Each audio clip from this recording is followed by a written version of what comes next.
Hello there, it's Qckslvrslash, and unfortunately this video starts off with an announcement, and that's I will not be streaming tomorrow, and the reason is this weekend I had a bachelor party that was supposed to happen. Unfortunately, a family member passed away in the bachelor's family, so that was cancelled, but the whole weekend isn't, so I'm going to be away tomorrow night and most of Saturday. But with that out of the way, let's get to the game. This one is courtesy of Sinite. I'm not entirely sure how to pronounce that. One of Dimeg's 98's friends, it seems, and they're in a division together. And one Missouri is good, two is better. And that seems to be their operandi here. And it's gonna work. The Missouri is very strong with her radar, but the radar doesn't make her overpowered. At least in my opinion. And part of the reason just comes down to its range and duration and how close that means you are to an enemy as a battleship. Where it becomes very useful is when an enemy destroyer has tried to sneak up to you. They overstep their bounds a bit when they're launching their torpedoes and wind up inside that radar, and their out is smoke. Well, you pop the radar and they can no longer hide for you, and they pay for the mistake of getting too close. But a good enemy knows you've got radar. They know the range of the radar. They're not going to get caught up by it. So it's not something I actually find myself using too much.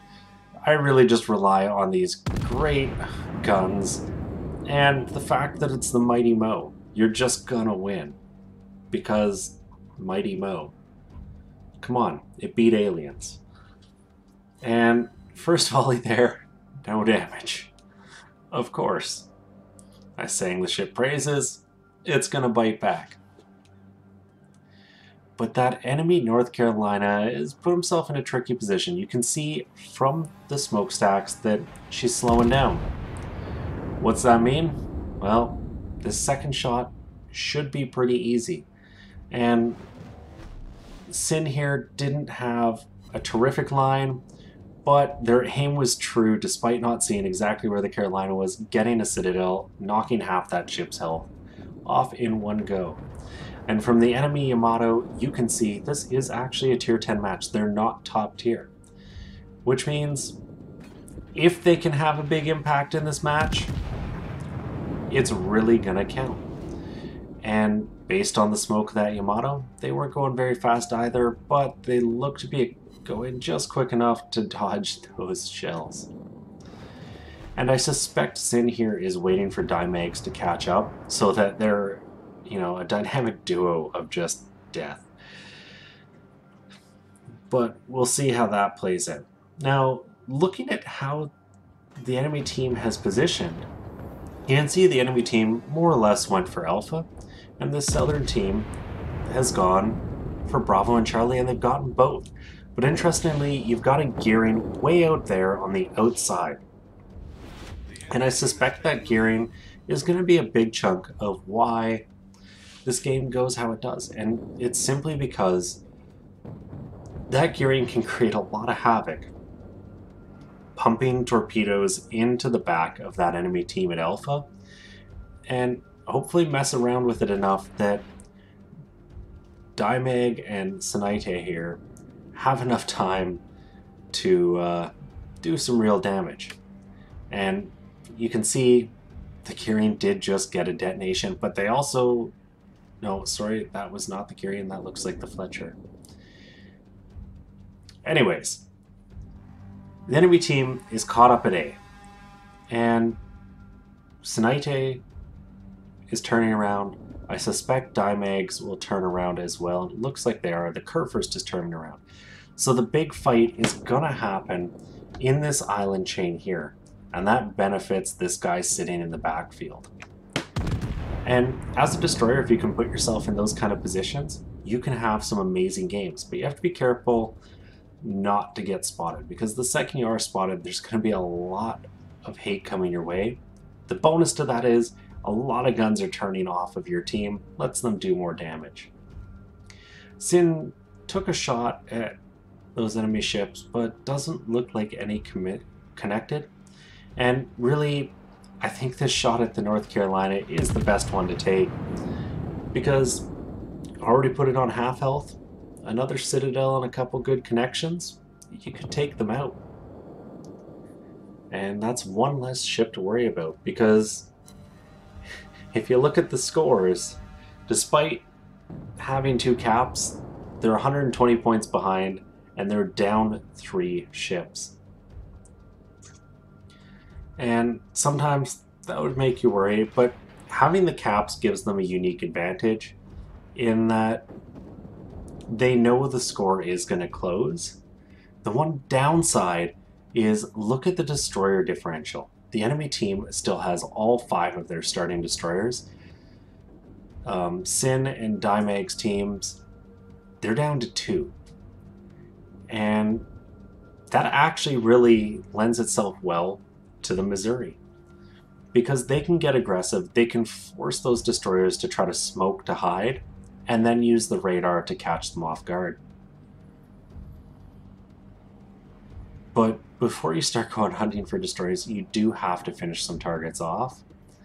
And you can see Sin here bringing the guns over originally to the North Carolina until a Qckslvrslash is spotted. And you're not going to let a destroyer sit. And AP is a perfectly appropriate shell to shoot at them. 5,400 damage with 4 overpens. And it looks like someone else hit that Qckslvrslash pretty hard. The Fletcher, using those quick firing American guns to try to finish them off, but the Fletcher's turned out. And I can understand why, but for an American ship, I often find if you're in the destroyer, you've got to close. Those terrible American shell arcs really do mean you've got to be in close to do some serious damage. But everyone's shooting at the destroyer, it's the closest thing to them, and that Qckslvrslash is bleeding hit points with Dimags finishing him off. And well, that's one less enemy destroyer, and this is a shot Missouri's dream of. Side on Yamato, guns are not pointing at you, so you don't even have to worry. You can take your time, aim the shot, there go the guns, and maybe we'll get a little preview of what could have happened if the Yamato hadn't come across some airplanes that helped sink her. I don't know. I think that's one of the big draws to World of Warships, is just seeing how ships that never actually fought each other might have fared. Obviously, arcade game, nothing like reality, but it's fun to dream. And that nearly 12,000 damage was a pretty big hit to the Yamato's health. And interestingly enough, Dimags is pretty much sitting at full health still. Hasn't used any repairs, hasn't had to. Meanwhile, the team is pretty much evaporated. And sorry, I just called Sin Dimags. That's the problem with, I'm used to commenting his division mates' games. So Sinaite here, kind of being tentative with this Neptune, and for good reason. The Neptune, British destroyer, has torpedoes. Those single fire torpedoes, there could be a wall just coming around that edge of the island. So holding up, waiting is a good call. But I would start thinking about getting some speed on, because you're going to want your rudder. With that Iowa potentially coming around this corner, you don't want to be sitting side on like this. You want to be getting, you know, probably in this case, your stern angled towards them, so they just don't have an easy shot at you. Now the Neptune teased it coming out, but never quite made it. The Alabama didn't clear the land quite enough, so now it's just wait and see. Will this Iowa come out? And you'll notice Sinite just hit C to switch between the turrets, and that's something I'm not sure everyone is aware of. When you're zoomed in, you can use the C key to switch between your front and rear turrets. And it's an important thing to do, because if something's come around the corner, you want to make sure you're on the turret closest to the corner. And the Neptune did finally come out, got absolutely obliterated. And looks like the Iowa got absolutely obliterated by that Fletcher. So now the focus is on the Alabama, a ship near and dear to my heart because ever since it came into this game, I've just loved playing it. I've had some great games in her, and to me, has completely replaced the North Carolina at Tier 8, mostly just because of that rudder shift. I can accept, worse armor, a little worse aim, for quicker rudder, because rudder lets you respond to what's going on. And right now, the enemy team looks to have this game on lock. They're up 6 ships to 3, they've got 2 caps, they've got a 120-point lead again. But the Mighty Mo, come on. That Hipper is sailing side on, this should be an easy shot. The turret's all fire, the shells are looking good, and they connect for a meaty 8,500 damage. No citadels, but against German cruisers and battleships, you just don't get them as much, and that's part of the turtle back armor design. That said, that Hipper is still sitting mighty flat, and Sin here has a tricky decision. Do you shoot at the Hipper or hold the shots for the Bama coming around the corner? Shoots at the Hipper, and I think it's the right call. Gets the kill, and Dymags is right in front of him, pushing in on that Bama. And a bit of an interesting thing here. Sin can pretty much turn side on for one reason and one reason only. That Alabama's primary interest here is getting rid of ships. And because Dymags is on 11,000 health, despite Sin being a very juicy target, that Bama has to focus down Dymags because, well, let's face it, 8,000 health, Dymags is probably closing in for the ram here. You gotta do the honorable thing, and if that Alabama were to take their guns and point them in Sin's direction, well, Dymags is getting that ram, and there's the turn. So close, but not close enough. The flip side is, Sin's managed to get a good chunk of that Bama's health down anyways, because the attention was forced to be one way. But now that Dymags is dead, Sin is turning in. You can't sit side on to an enemy battleship. It's just not an option. Especially in a one-on-one situation like this.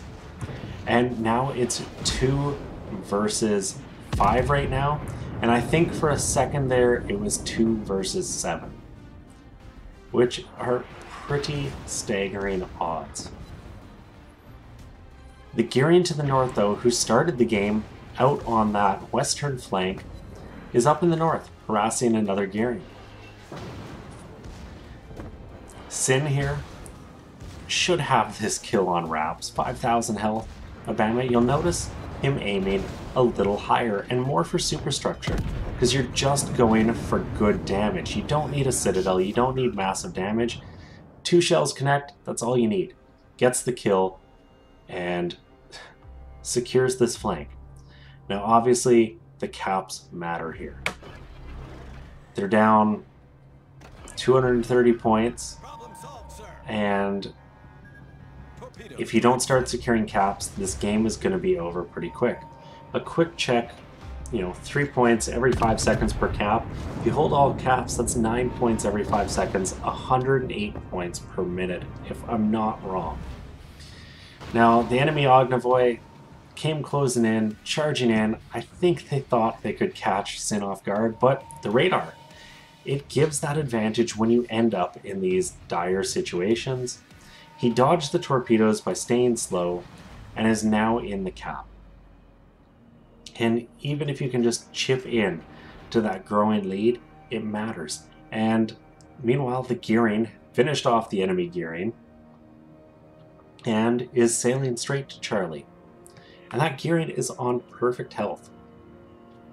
They've played a more passive game, but it seems to be working for them. So nothing to criticize there. The only concern here is, does this Ognavoy have torpedoes yet? Guns fire, gets the kill, but you've got to make a decision to try to make sure you stay alive. And with Russian torps as quick as they are, I think it's safe to say there were no torpedoes yet. Oh, nope, I was wrong. There they are. Absolute last-ditch effort by that Ognavoy. And that Ognavoy, I think, was making the smart play.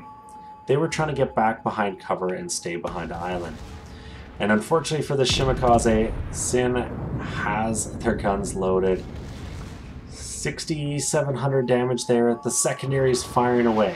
A Shimakaze has the potential to absolutely erase Sin here. But the spread is wide, and Bow In pretty much dodges all of them.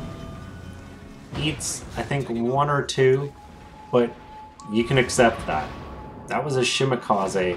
It just blew its entire load, pop smoke. You're going to have radar in 20 seconds. And this is where decisions get interesting. Do you shoot blindly to try to finish the Shim off?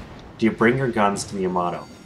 Now I think paying attention, 10 seconds to radar, you just sail towards the Yamato and wait for that Shimakaze. Going for the ram, trying to get the kill on the Shim, and the Shim gets spotted, hard detected inside that range, picks up the kill, didn't even need the radar. And now it's one-on-one. And without any ramming flags or anything like that, damage is just your hit points. So Sin will do 78,000 damage to this Yamato. They've got 65,000 hit points. This is gonna be a kill. They already got the Kraken, just picked up the high caliber. They've got Confederate, devastating strike. Come on, buddy. Aims for the bridge, puts some right through the officer of the watch, and then boops the snoot for the kill. And with the Missouri, you kind of expect a big result. 1,257,000 credits, 9,000 experience, 1,800 free XP. Confederate, Kraken, devastating strike, high caliber, rammed to Yamato to finish it off, 227,000 damage, and 6 kills.